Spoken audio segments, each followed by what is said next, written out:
Saudi अरब के शहर मक्का में मौजूद खाना काबा मुसलमानों के लिए एक बहुत मुकद्दस जगह है, जिसको सब मुसलमान अपना किबला मानते हैं और उसकी तरफ मुंह करके नमाज अदा करते हैं। काबे की हुर्मत पर मुसलमान अपनी जान देने को तैयार हैं। मगर क्या आप जानते हैं कि खाना काबा को सबसे पहले किसने तामीर किया था? काबा अंदर से कैसा दिखता है? इसका गुलाफ काले रंग का ही क्यों होता है और इसकी चाबियां किसके पास होती हैं? दोस्तों, आज की वीडियो में हम आपको इन तमाम सवालों के जवाब देंगे और आपको खाना काबा के बारे में वो तमाम बातें बताएंगे जो आपने आज से पहले नहीं सुनी होंगी। नंबर 10। दोस्तों, खाना काबा को आज हम जिस हालत में देखते हैं वो हमेशा से ऐसा नहीं था। कुदरती आफात और कुछ इंसानों के खड़े किए गए मसलों की वजह से खाना काबा को काफी बार तामीर किया गया है। आज तक हम ये सुनते आए हैं कि खाना काबा की तामीर हजरत इब्राहिम अलैहिस्सलाम और उनके बेटे हजरत इस्माइल अलैहिस्सलाम ने पहली बार की थी, मगर असल में ऐसा नहीं है। अल्लाह ताला ने हजरत आदम अलैहिस्सलाम को पैदा किया तो उन्होंने अल्लाह के हुक्म से सबसे पहले खाना काबा की तामीर का आगाज किया था। खाना काबा की बुनियाद रखने के लिए हजरत आदम अलैहिस्सलाम ने आसपास की पहाड़ियों से पत्थर लिए थे। हजरत आदम अलैहिस्सलाम के खाना काबा तमीर करने के हजारों साल बाद जब अल्लाह ताला ने हजरत नूह अलैहिस्सलाम की कौम पर अजाब नाजिल किया था तो इस तूफान की वजह से खाना काबा भी बह गया था, मगर काबे की बुनियाद को वो तूफान हिलाने से कासिर रहा था। इसी बुनियाद पर हजरत इब्राहिम अलैहिस्सलाम और उनके बेटे हजरत इस्माइल अलैहिस्सलाम ने मिलकर खाना काबा को दोबारा से तामीर किया था। इस्लाम के ज़हूर से पहले मक्का पर हुक्मरानी करने वाले कुरैश के कबीले ने 603 ईस्वी में खाना काबा को दोबारा से तामीर किया था। कुरैश कबीले के लोगों के दिलों में काबा का एक मुकाम था, क्योंकि वो अपने बुत काबे के अंदर रखते थे। इसलिए उन्होंने तय किया था कि वो हलाल की कमाई से काबा की तमीर करेंगे।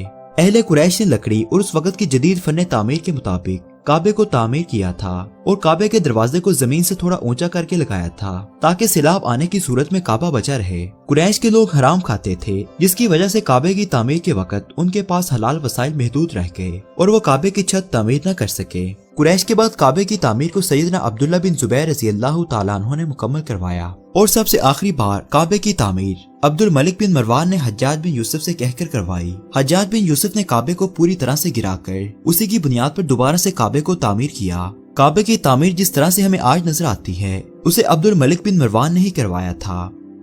नंबर 9। 7वीं सदी में खाना काबा को कस्वा यानी काले कपड़े से पहली बार ढांपा गया था। इस कपड़े को हर साल हज के दौरान 9 ज़िल-हज यानी यौम अरफात की सुबह सुबह बदला जाता है और पुराने गुलाफ को मुख्तलिफ हिस्सों में तकसीम करके मजहबी तंजीमों और इस्लामी रियासतों के ओहदेदारों को भिजवा दिया जाता है। कस्बा को मक्का के जिले ओमल जूद की एक फैक्ट्री में रेशम और कॉटन के कपड़े से तैयार किया जाता है और इसकी तैयारी में $60 मिलियन की लागत आती है जो सऊदी अरब की हुकूमत देती है।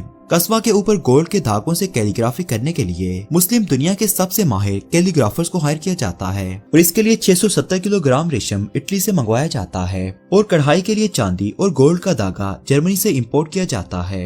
एक अंदाजे के मुताबिक खाना काबा के गुलाफ पर कढ़ाई के लिए 15 किलोग्राम सोने का धागा लगता है। कस्बा को खाना काबा पर चढ़ाने के बाद कॉपर रिंग की मदद से उसको इसकी बुनियाद पर फिक्स कर दिया जाता है। 1962 से पहले काबे पर चढ़ाए जाने वाला गुलाफ लाल, सब्ज तो कभी सफेद रंग का होता था। कुरैश कबीला मुसलमानों को खाना काबा पर गुलाफ चढ़ाने नहीं देता था, क्योंकि वो काबा को अपनी मलकियत समझते थे।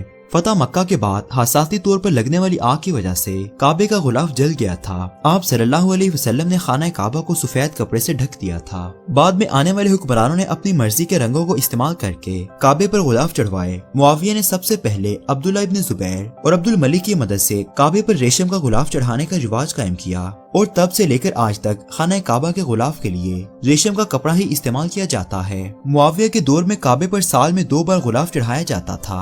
बाद में आने वाले अब्बासी बादशाह अन-नुसैर ने काबे के गुलाफ को साल में सिर्फ 1 बार बदलने की तजवीज दी, मगर अन-नुसैर के दौर में काबे का पुराना गुलाफ तब्दील किए बगैर उसी पर नया गुलाफ चढ़ा दिया जाता था। 160 हिजरी में जब नुसैर ने हज किया तो उन्होंने देखा कि एक गुलाफ के ऊपर दूसरा गुलाफ चढ़ा देने से काबे को नुकसान पहुंच रहा है, तो उन्होंने पुराने गुलाफ के ऊपर नया गुलाफ चढ़ाने की रिवायत खत्म कर दी और ऐलान किया कि काबे पर एक वक्त में सिर्फ एक ही गुलाफ चढ़ेगा।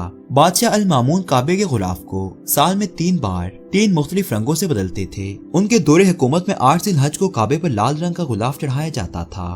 पहली रजब को सफेद और रमजान की 29वीं शब को काबे पर लाल रेशम का फूलदार गुलाफ ज़ेब-ए-तन किया जाता था। अन-नुसैर को लाल रंग कुछ खास पसंद नहीं था, इसलिए उन्होंने काबे के गुलाफ का रंग तब्दील करके सब्ज कर दिया था। अल-मामून और अन-नुसैर दोनों बार बार गुलाफ के रंग तब्दील करके आजिज आ चुके थे, इसलिए उन दोनों ने मिलकर फैसला किया कि काबे के गुलाफ का रंग न सब्ज होगा और न ही लाल बल्कि काला होगा। उस वक़्त से लेकर आज तक काबे के गुलाफ का रंग काला ही है।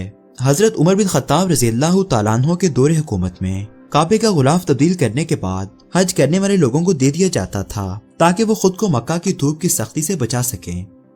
नंबर 6, हजरत मोहम्मद सल्लल्लाहु अलैहि वसल्लम के दौर में किसी भी मुसलमान को आम इजाजत थी कि वो जब चाहे खाना काबा के अंदर आ जा सकते थे और इबादत कर सकते थे, मगर आज के दौर में खाना काबा के दरवाजे को साल में सिर्फ 2 बार ही खोला जाता है और हर किसी को खाना काबा के अंदर जाने की इजाजत बिल्कुल भी नहीं है। खाना काबा के दरवाजे से अंदर सिर्फ खास शख्सियात को जाने की इजाजत हासिल है। काबे के दरवाजे से अंदर जाएं तो वहाँ पर पत्थर के 3 लंबे लंबे सुतून, लैंप और एक मेज नजर आएगा। काबे के अंदर की दीवारों के निचले हिस्से पर सफेद मार्बल और ऊपरी हिस्से पर सब्ज रंग का कपड़ा लगाया गया है। छत पर जाने के लिए सीढ़ियाँ भी काबे के अंदर से होकर गुजरती हैं। बहुत सालों पहले ये दरवाजा सिर्फ सऊदी अरब के बादशाह के लिए ही खोला जाता था ताकि वो काबा के अंदर जाकर अल्लाह का घर साफ कर सके और इबादत कर सके, मगर अब ये दरवाजा दूसरे अहम लोगों के लिए भी खोला जाता है। हज के दौरान रश की वजह से ये दरवाजा बंद ही रहता है। वो लोग बहुत खुशनसीब होते हैं जिनको काबा के अंदर जाना और वहाँ की सफाई करने का मौका मिलता है, क्योंकि ये मौका हर किसी को नसीब नहीं होता है।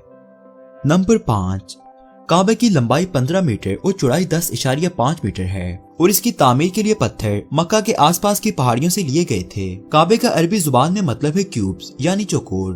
किसी भी चौकोर चीज के सारे अतराफ की लंबाई और चौड़ाई बराबर होती है, मगर काबे की तमाम अतराफ की लंबाई और चौड़ाई एक जैसी नहीं है। फर्क इतना मामूली है कि वो देखने में चौकोर ही नजर आता है। हजरत इब्राहिम अलैहिस्सलाम के दौर में काबे का एक हिस्सा गोल हुआ करता था, जिसे आज हम हतीम कहते हैं। हतीम खाना काबे का ही हिस्सा है। यही वजह है कि जब लोग खाना काबा का तवाफ कर रहे होते हैं तो वो हतीम के अंदर से नहीं बल्कि हतीम के बाहर से तवाफ कर रहे होते हैं। असल में हुआ ये था कि जब कुरैश का कबीला खाना काबा की तामीर में लगा हुआ था और उनके पास हलाल वसाइल खत्म हो गए थे, तो उन्होंने खाना काबा का ये हिस्सा अधूरा ही छोड़ दिया था। नंबर 4, खाना काबा में पहले चांदी के 2 दरवाजे और एक खिड़की हुआ करती थी। एक दरवाजा काबे के अंदर जाने के लिए और दूसरा काबे से बाहर निकलने के लिए, मगर अब काबे में सिर्फ एक ही दरवाजा है, जिसे 1979 में 300 किलो सोने से बनाया गया था। अब खाना काबा में से खिड़की को भी हटा दिया गया है। नंबर 3, खाना काबा की जुनूब मशरिकी दीवार की जीनत हजर अस्वद को जन्नत का पत्थर कहा जाता है। जब हजरत इब्राहिम अलैहिस्सलाम और उनके बेटे हजरत इस्माइल अलैहिस्सलाम खाना काबा की तामीर में मसरूफ थे, तो हजरत जिब्राइल अलैहिस्सलाम ने उन दोनों को जन्नत से हजर अस्वद लाकर दिया था ताकि वो इसे काबे में पिवस्त कर सकें। ये हजर अस्वद हमें खाना काबा में चांदी के कवच में ही लिपटा नजर आता है, क्योंकि हजर अस्वद इस वक्त 3 बड़े और कई छोटे टुकड़ों पर मुश्तमिल है और इन तमाम टुकड़ों को इकट्ठा और एक जगह नस्ब करने का एक ही तरीका था कि इसे चांदी के सांचे में रखा जाए। कुछ लोगों का कहना है कि हजर अस्वद हमेशा से काला नहीं था, बल्कि लोगों के गुनाहों ने उसको काला कर दिया, जबकि हकीकत यह है कि हजर अस्वद हमेशा से ही काले रंग का था। हजर अस्वद 2 लफ्जों का मजमुआ है, हजर और अस्वद। हजर का मतलब है पत्थर और अस्वद काले रंग को कहते हैं, तो हजर अस्वद का मतलब हुआ काला पत्थर। इस पत्थर की 2 खास निशानियां हैं। ये पानी में डूबता नहीं है, बल्कि पानी के ऊपर फूल की तरह तैरता रहता है और दुनिया की कोई भी आग इसको गर्म नहीं कर सकती है। दुश्मनान इस्लाम ने हजर अस्वद को काफी बार चुराने की कोशिश की। किस चोरी के दौरान हजर अस्वद टूटा, इसके बारे में कोई मुस्तनिद राय नहीं है। कुछ लोगों का कहना है कि हजर अस्वद अमायात की फौज के हाथों लगने वाले पत्थर की वजह से टूटा है, जबकि कुछ लोगों का कहना है कि जब बहरीन का हाकिम अबू ताहिर सुलेमान करामती मक्का मुअज़्ज़मा पर कब्जा करके हजर अस्वद को खाना काबा से चोरी करके अपने साथ बहरीन ले गया था, तो वापसी पर यह पत्थर ऊंटनी से गिरकर टूट गया था। मुहक्किकीन के मुताबिक इस पत्थर के कुछ टुकड़े आज भी कहीं गुम हैं। नंबर 2, दोस्तों क्या आपको मालूम है कि खाना काबा की तादाद 2 है। एक खाना काबा तो वो है जो हम मक्का मुअज़्ज़मा में देखते हैं, दूसरा खाना काबा बिल्कुल इस खाना काबा के ऊपर जन्नत में बना हुआ है, जिसका नाम रिवायात के मुताबिक बैतुल मामूर है। हजरत मोहम्मद सल्लल्लाहु अलैहि वसल्लम को मिराज के दौरान जब बैतुल मामूर दिखाया गया, तो आप सल्लल्लाहु अलैहि वसल्लम ने हजरत जिब्राइल अलैहिस्सलाम से बैतुल मामूर के बारे में पूछा। हजरत जिब्राइल अलैहिस्सलाम ने आप सल्लल्लाहु अलैहि वसल्लम को बताया कि ये बैतुल मामूर है, जहाँ पर 70,000 फरिश्ते अल्लाह के घर का तवाफ करते हैं। जब ये 70,000 फरिश्ते तवाफ करके चले जाते हैं, तो दूसरे 70,000 फरिश्ते आ जाते हैं और अल्लाह ताला के घर का तवाफ यूं ही जारी और सारी रहता है और तक क़यामत जारी रहेगा। फरिश्ते इतनी बड़ी तादाद में अल्लाह ताला के घर का तवाफ करते हैं कि जो फरिश्ता एक बार अल्लाह के घर का तवाफ कर लेता है, उसे फिर कभी दोबारा तवाफ करने का मौका नसीब नहीं होता है। नंबर 1, खाना काबा के दरवाजे को खोलने के लिए जिन चाबियों का इस्तेमाल किया जाता है वो चाबियां सऊदी हुकूमत के पास नहीं हैं, बल्कि वो चाबियां हजरत मोहम्मद सल्लल्लाहु अलैहि वसल्लम के सहाबी के खानदान के पास हैं। फतेह मक्का के बाद हजरत मोहम्मद सल्लल्लाहु अलैहि वसल्लम को खाना काबा की चाबियां सौंपी गईं, तो आप सल्लल्लाहु अलैहि वसल्लम ने उन चाबियों को अपने पास रखने की बजाय बनी शैबा कबीले के उस्मान बिन तलहा के हवाले कर दी और ऐलान किया कि खाना काबा की चाबियां ता क़यामत बनी शैबा कबीले के पास ही रहेंगी, सवाए इसके कि उनसे जबरदस्ती चाबियों को छीन लिया जाए। उस वक्त से लेकर आज तक खाना काबा की चाबियां बनी शैबा के खानदान के पास ही हैं। दोस्तों, उम्मीद करते हैं कि आपको आज की ये वीडियो पसंद आई होगी। मजीद दिलचस्प और मालूमात से भरपूर वीडियोस के लिए हमारे चैनल को सब्सक्राइब करना मत भूलिएगा। शुक्रिया।